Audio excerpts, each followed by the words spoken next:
One of the great things about the objects we make is that they live longer than we do. So they can have many different lives. In every one of their lives, in every different generation, they can acquire different meanings. So their meaning can become richer as time goes on.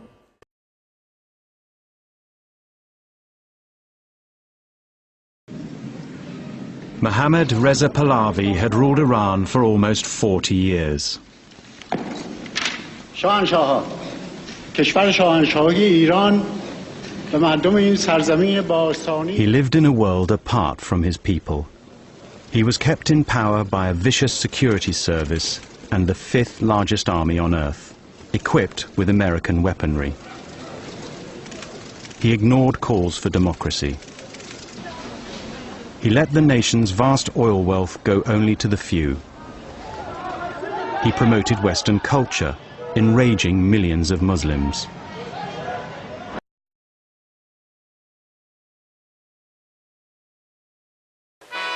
By putting his revolution to a referendum and receiving, according to official figures, 95% of the vote, the Shah was able to claim that the people endorsed his vision of modernization. But it wasn't just the masses who backed the Shah. Western-educated liberals were also swept along by his modernizing zeal. He would say, you want to make a revolution? I am going to make that revolution because you are not capable of performing it. So I'll do it. And I am going to go very fast, very quick, and you have to run to catch me.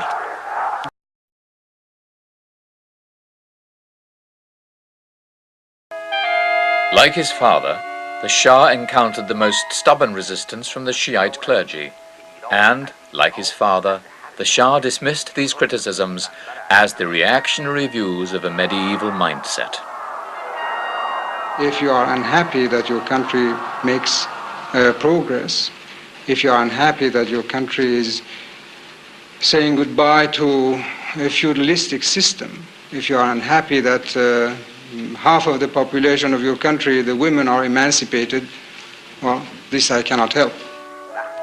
The sharpest attacks on the Shah came from an obscure priest based in the holy city of Qom.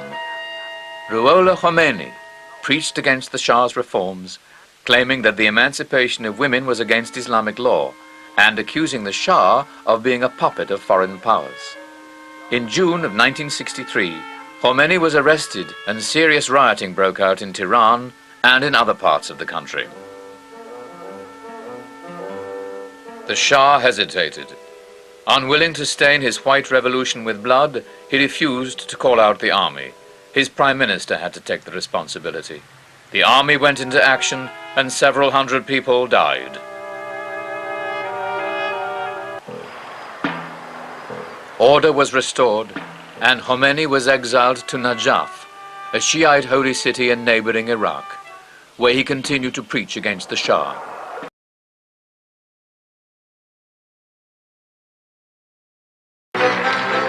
He thought that he has reached the peak of his power. He had become the most successful of Iranian kings for several centuries. The economy was going very well. Iran's prestige was high throughout the world. So he thought that he has arrived. And this was, in fact, the beginning of the fall.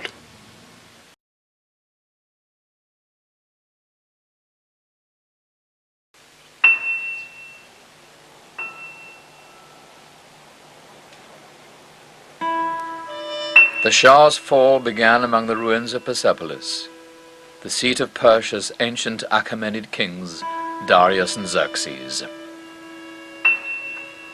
Iranian scholars close to the Shah suggested that the 2500th anniversary of the Achaemenid Empire be marked in some way. The idea had great appeal for the Shah. He could draw the world's attention to his own achievements and assert his own legitimacy by linking the Pahlavi regime with Iran's most ancient royal house. But most of all, the idea appealed to the Shah's mystic side.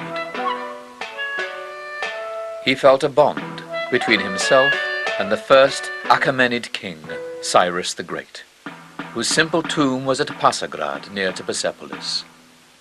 The celebrations began on the 15th of October 1971.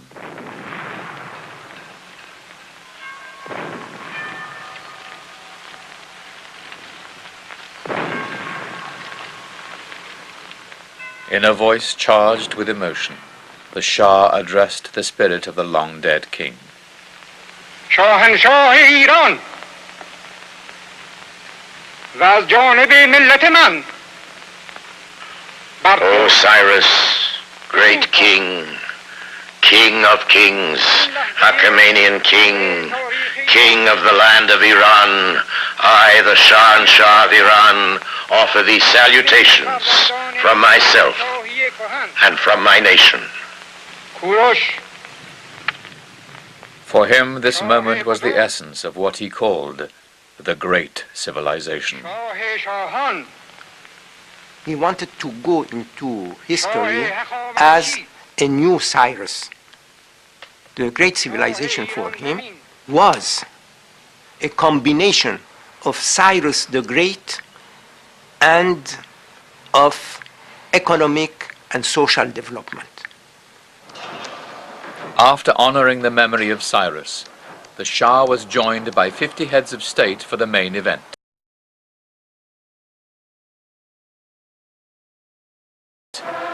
A parade of Iranian armies through the ages, which out-DeMilled Cecil B. DeMille. But there was one group excluded from the events of Persepolis, the Iranian people. Because of security concerns and the inaccessibility of the site, most Iranians had to watch this patriotic pageant on television. Far from inspiring them with royalist fervor, it left many feeling baffled and insulted. Everything was ripe to start a real democratization of the society. And instead of that, he wanted to make a show of himself.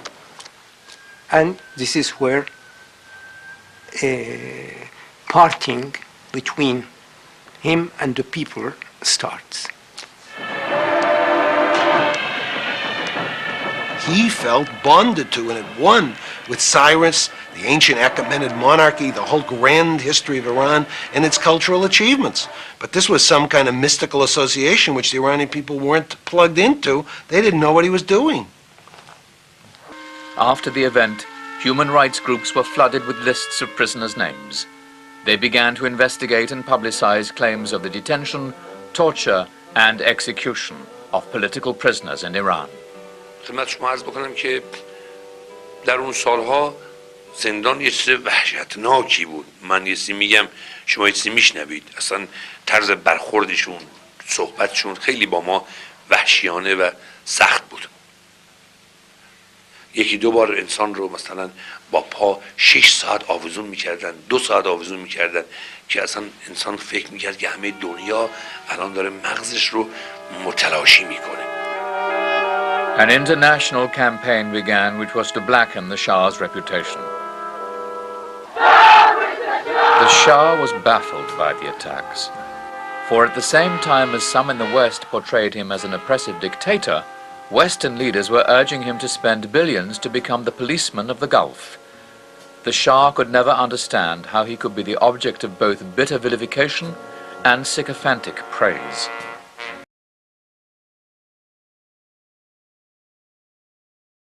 لایک گروه‌های سیاسی زیادی بودن. باز هم در امام به عنوان چهره مبارز، یک رهبر مبارز نیرومند که همه مردم تونست دور خودش بسیج کرده، شخصیتی می‌دیدن که میتونن در حمایت از او قام بردارن برای آزادی کشورشون. The Shah's government banned public gatherings. During one rally in Tehran, troops shot more than 100 demonstrators dead.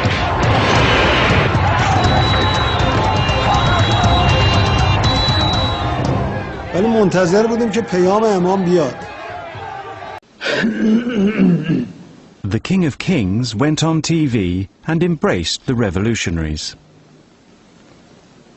انقلاب ملت ایران نمیتواند مورد تایید من به عنوان پادشاه ایران و به عنوان یک فرد ایرانی نباشد. تضمین می‌کنم که حکومت ایران در آینده بر اساس قانون اساسی، عدالت اجتماعی و اراده ملی و بدور از استبداد و ظلم و فساد خواهد بود. This man changed the world.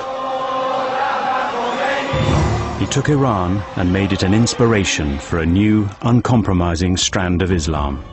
As he came down the steps, Khomeini brought 2,500 years of monarchy in Iran to an end.